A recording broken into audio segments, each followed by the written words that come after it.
ओम शांति। आज 29 अप्रैल 2022 के बाबा के अनमोल मधुर महावाक्य सुनेंगे। मीठे बच्चे, कुछ भी सहन करना पड़े लेकिन इस अंतिम जन्म में पवित्र जरूर बनना है। बाप को पवित्रता की ही मदद चाहिए। आज की मुरली से प्रश्न है, अंतिम दृश्य कौन सा होगा? जिसे समझने के लिए अच्छी विशाल बुद्धि चाहिए। उत्तर है, अंतिम दृश्य सबके वापस जाने का है।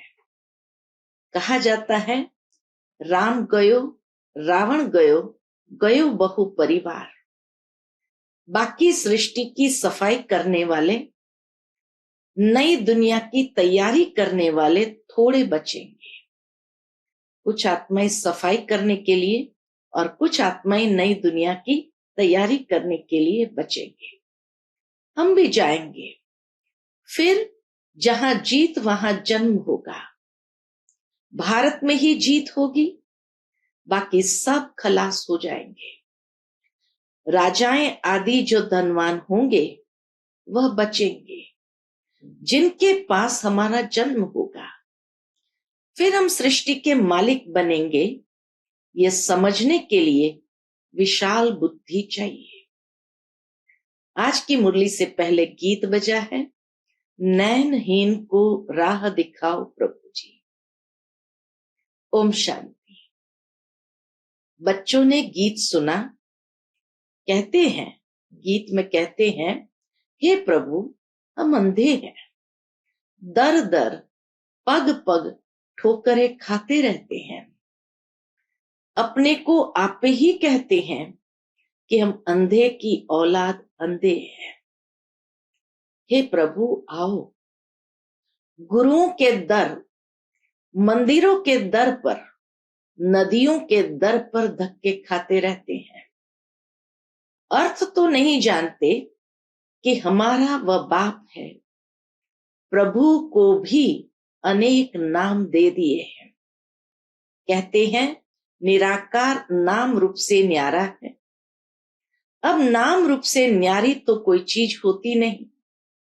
बाबा कहे, तुम कहते हो परम पिता परमात्मा कब नाम रूप से न्यारा हो सकता है क्या? मनुष्य यह तो आप ही गाते रहते हैं कि हम अंधे हैं। बाप आकर जब रास्ता बताते हैं तो सज्जे हो जाते हैं।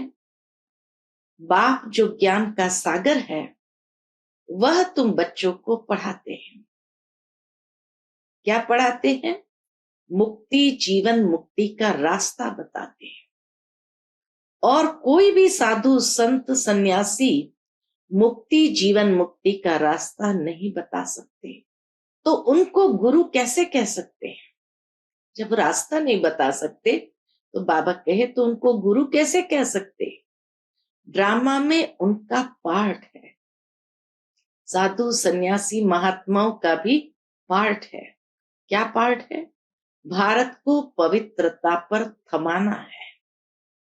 बल पवित्र तो रहते हैं, परंतु ज्ञान योग से नहीं पवित्र बनते। वो कोई ज्ञान योग से पवित्र नहीं बनते। दवाई खाकर इंद्रियों को मुर्दा बना देते हैं। इसमें कोई ताकत नहीं। ताकत तो तब मिले जब गृहस्थ व्यवहार में रहते व स्त्री पुरुष दोनों स्वयंवर रच शादी कर फिर पवित्र रहे। उसको कहा जाता है बाल ब्रह्मचारी युगल। यहां भी बाप से बल मिलता है। ऐसे बाल ब्रह्मचारी युगलों को बाप से बल मिलता है। परम पिता परमात्मा ही आकर पवित्र मार्ग स्थापन करते हैं। सतयुग में देवी देवता पवित्र प्रवृत्ति मार्ग वाले थे। उनको पवित्र रहते भी बच्चे थे। मनुष्य यह नहीं जानते कि परम पिता परमात्मा कैसे बैठ उन्हों को ताकत देते हैं। जो घर गृहस्थ में रहते भी नंगन नहीं होते। द्रौपदी ने पुकारा था कि यह दुशासन हमको नंगन करते हैं। ऐसे यहाँ भी बहुत बच्चियां पुकारती हैं। अब परमात्मा आकर 21 जन्मों के लिए नंगन होने से बचाते हैं। द्रौपदी कोई एक नहीं थी, तुम सब द्रौपदियां हो। तुम बच्चों को शिक्षा मिलती है। बलपति तुम्हें मारे पीटे, परंतु तुमको सहन करना है, क्योंकि पवित्र होने बिगर तुम पवित्र दुनिया के मालिक तो बन नहीं सकते। कल्प कल्प तुम माताएं ही शिव शक्तियां बनी हो। जगत अम्बा सरस्वती की शेर पर सवारी दिखाते हैं। यह भी महिमा तुम्हारी है। यह है ही पतित दुनिया अथवा आसुरी दुनिया। पावन दुनिया माना ईश्वरीय दुनिया। तो राम आकर राम राज्य स्थापन करते हैं।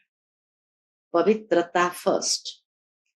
काम विकार कितना बलवान है। अच्छे अच्छे मनुष्य भी कह देते हैं इम्पॉसिबल है जो कोई पवित्र रह सके।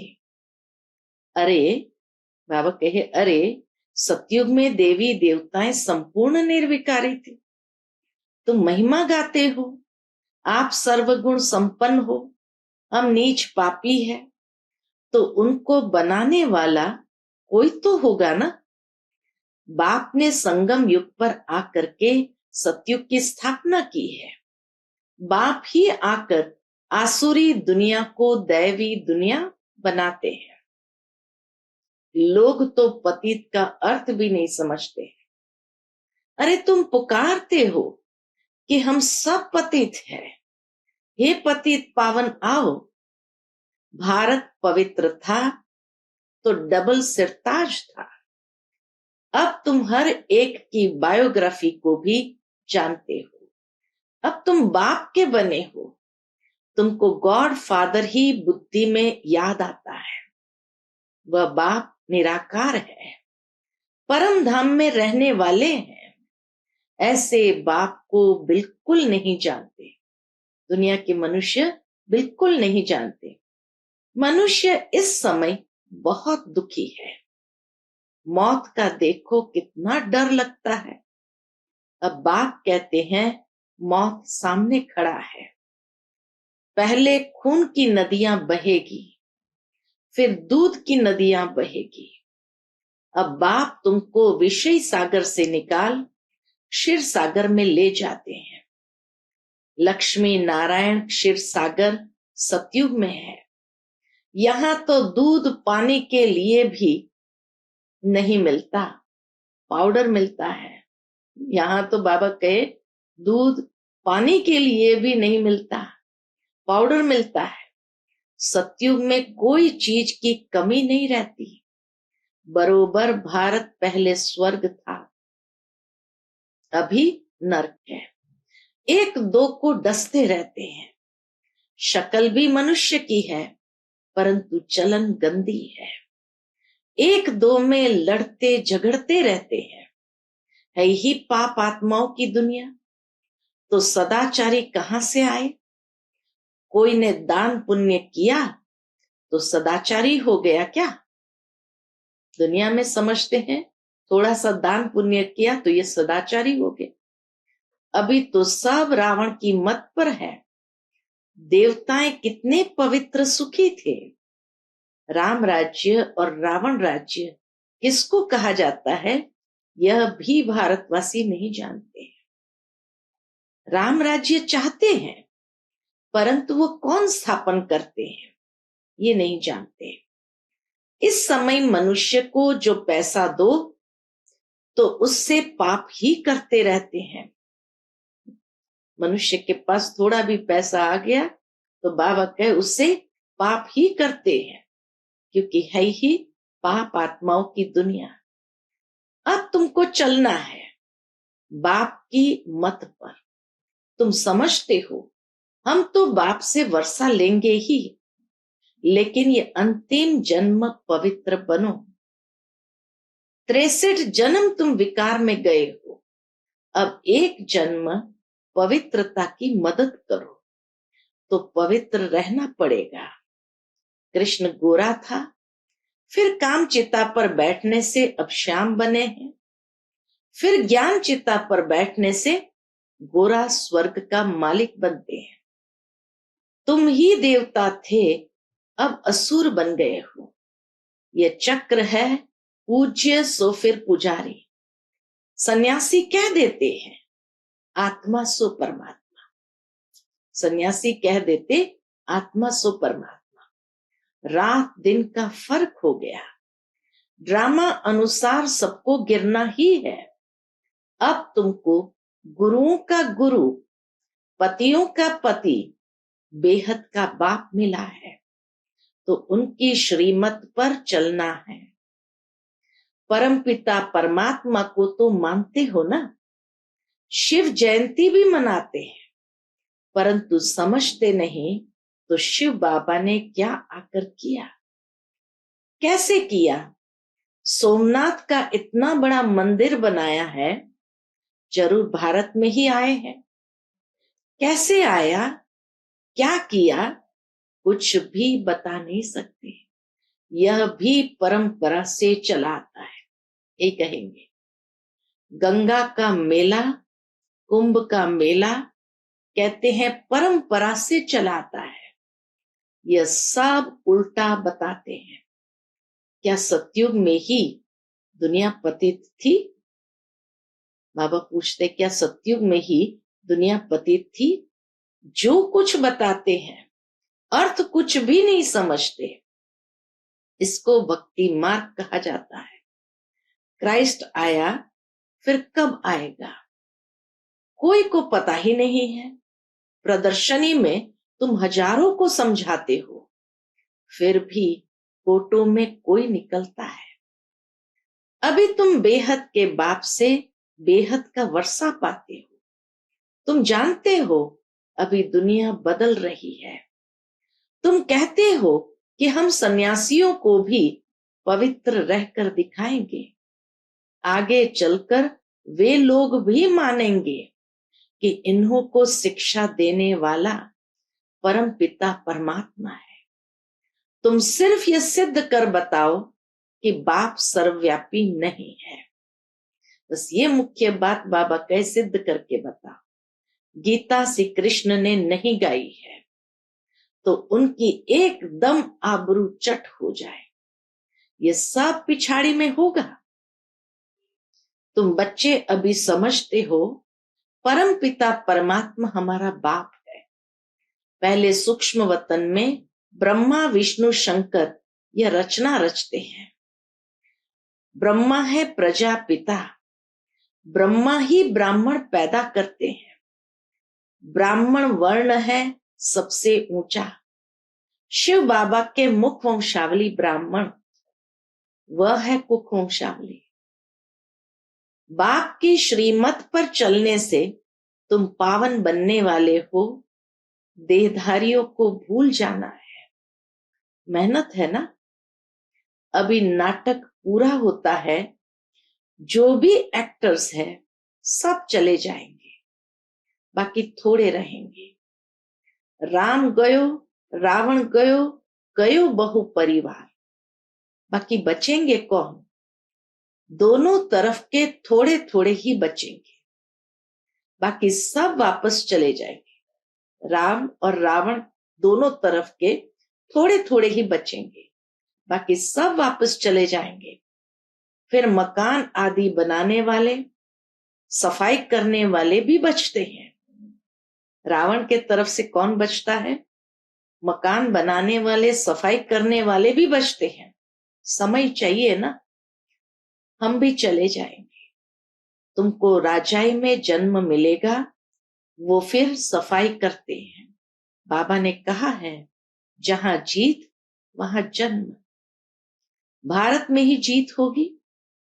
जहां जीत वहां जन्म, माना जहां विकारों पर जीत होगी वहां हमारा जन्म होगा।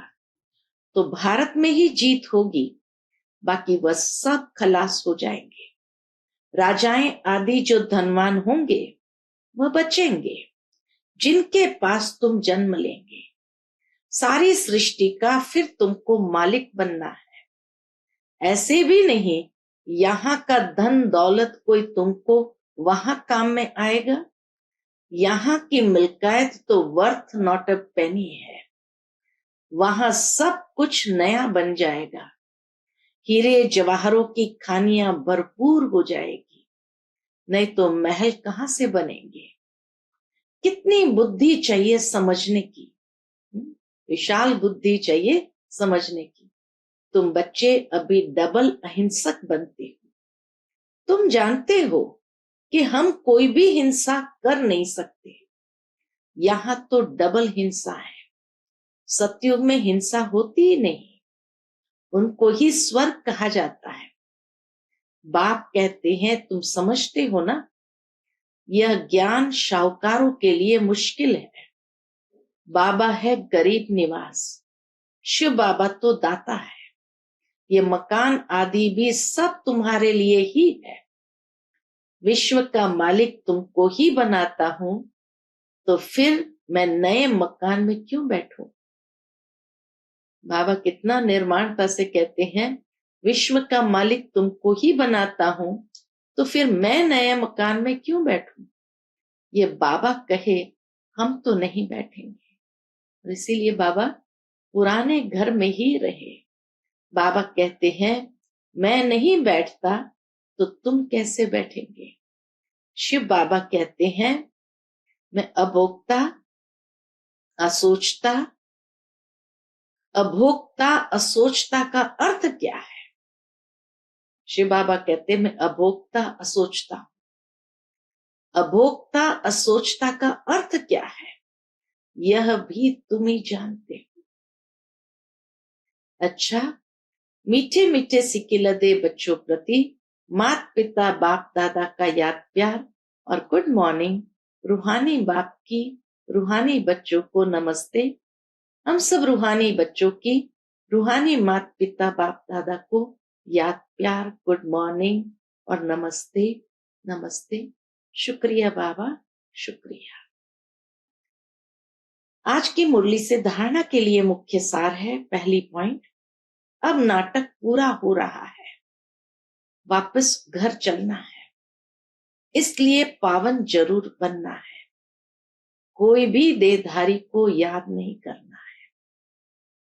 दूसरी पॉइंट, बाप से बल लेकर इस अंतिम जन्म में स्त्री पुरुष साथ रहते भी पवित्र बनकर दिखाना है। बेहद का बाप मिला है तो उनकी श्रीमत पर जरूर चलना है। आज का बाप दादा का मधुर वरदान हम बच्चों के प्रति है, अपने देवताई संस्कारों को इमर्ज कर दिव्यता का अनुभव करने वाले, व्यर्थ से इनोसेंट अविद्या स्वरूप भव। अपने देवताई संस्कारों को इमर्ज कर दिव्यता का अनुभव करने वाले, व्यर्थ से इनोसेंट अविद्या स्वरूप भव। जब आप बच्चे अपने सतयुगी राज्य में थे तो व्यर्थ व माया से इनोसेंट थे, इसीलिए देवताओं को सेंट व महान आत्मा कहते हैं। तो अपने वही संस्कार इमर्ज करो, व्यर्थ के अविद्या स्वरूप बनो। समय, श्वास, बोल, कर्म सब में व्यर्थ की अविद्या अर्थात इनोसेंट। जब व्यर्थ की अविद्या होगी तब दिव्यता स्वतः और सहज अनुभव होगी। इसलिए यह नहीं सोचो कि पुरुषार्थ तो कर रहे हैं, लेकिन पुरुष बन इस रथ द्वारा कार्य कराओ। एक बार की गलती दोबारा रिपीट न हो। आज का स्लोगन है, रूहानी गुलाब वह है जो कांटों के बीच में रहते भी न्यारे और प्यारे रहते हैं।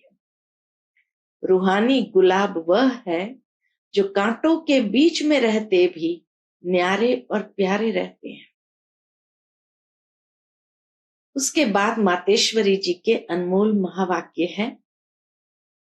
कई मनुष्य प्रश्न पूछते हैं कि क्या सबूत है कि हम आत्मा है। अब इस पर समझाया जाता है, जब हम कहते हैं अहम आत्मा, उस परमात्मा की संतान है। अब यह है अपने आप से पूछने की बात। हम आत्मा उस परमात्मा की संतान है। अब यह है अपने आप से पूछने की बात। हम जो सारा दिन में मैं कहता रहता हूं, वह कौन सी पावर है? मैं करने वाली कौन है? और फिर जिसको हम याद करते हैं, वो हमारा कौन है? जब कोई को याद किया जाता है, तो जरूर हम आत्माओं को उन्हों द्वारा कुछ चाहिए। हर समय उनकी याद रहने से ही हमको उस द्वारा प्राप्ति होगी। देखो, मनुष्य जो कुछ करता है, जरूर मन में कोई न कोई शुभ इच्छा अवश्य रहती है। कोई को सुख की, कोई को शांति की इच्छा है। तो जरूर जब इच्छा उत्पन्न होती है, तो अवश्य कोई लेने वाला है, और जिस द्वारा वो इच्छा पूर्ण होती है, वो अवश्य कोई देने वाला है। तभी तो उनको याद किया जाता है। अब इस राज को पूर्ण रीति से समझना है। वह कौन है? यह बोलने वाली शक्ति मैं स्वयं आत्मा हूं, जिसका आकार ज्योति बिंदु मिसल है। जब मनुष्य स्थूल शरीर छोड़ता है, तो वो निकल जाती है, बल इन आंखों से नहीं दिखाई पड़ती है।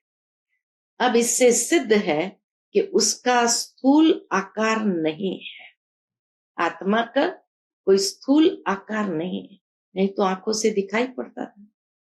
परंतु मनुष्य महसूस अवश्य करते हैं कि आत्मा निकल गई, तो हम उसको आत्मा ही कहेंगे, जो आत्मा ज्योति स्वरूप है।